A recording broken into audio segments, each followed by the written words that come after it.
BNP আমরা 31 দফাতেই প্রতিশ্রুতি দিয়েছি এদেশের গণমাধ্যমের পূর্ণাঙ্গ স্বাধীনতা নিশ্চিত করব।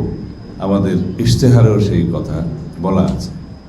গণমাধ্যমের জন্য আলাদা সংস্কার কমিশন করে সে সমস্ত রিপোর্টের ভিত্তিতে আমরা প্রয়োজনীয় ব্যবস্থা নেওয়ার অঙ্গীকার করেছি। ইতিমধ্যে একটা গণমাধ্যম সংস্কার কমিশন গঠিত হয়েছিল অন্তর্বর্তীকালীন সরকারের সময়, তারাও রিপোর্ট দিয়েছে। সেই রিপোর্টগুলোও আমরা পর্যালোচনা করব ইনশাআল্লাহ।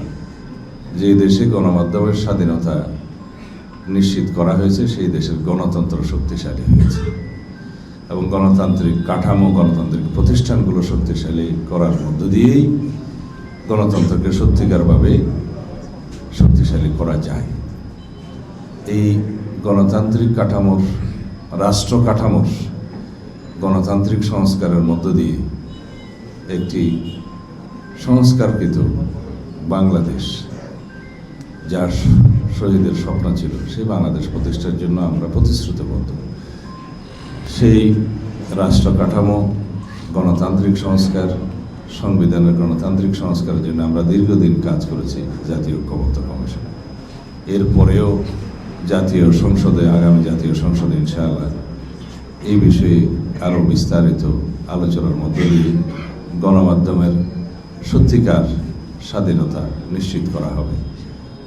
পৃথিবী এখন ডিজিটালাইজড পৃথিবী।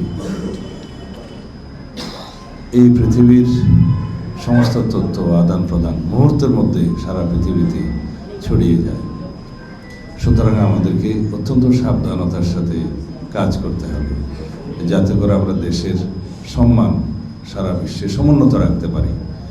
আমাদের গণতান্ত্রিক ব্যবস্থাকে সুদৃঢ় করার জন্য গণমাধ্যমের ভূমিকা অত্যন্ত গুরুত্বপূর্ণ।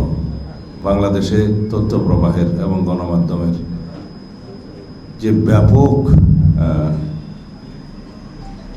একটা উন্মুক্ত পরিবেশ সৃষ্টি করা হয়েছিল, সেটা 1991 সালের সরকারে থাকার সময় দেশনেত্রী বেগম খালেদা জিয়ার হাত ধরে হয়েছে। ইলেকট্রনিক মিডিয়ার দ্বার অবারিত হয়েছে, গণমাধ্যমের জন্য অবারিত সুযোগ সৃষ্টি করা হয়েছে। তারপরে ধীরে ধীরে এই গণমাধ্যম বিকশিত হতে শুরু করে। কিন্তু আমরা দেখতে পেয়েছি বিগত 16-17 বছরের ইতিহাসে গণমাধ্যমের ভূমিকাও অনেক ক্ষেত্রে দলীয়করণকৃত ছিল।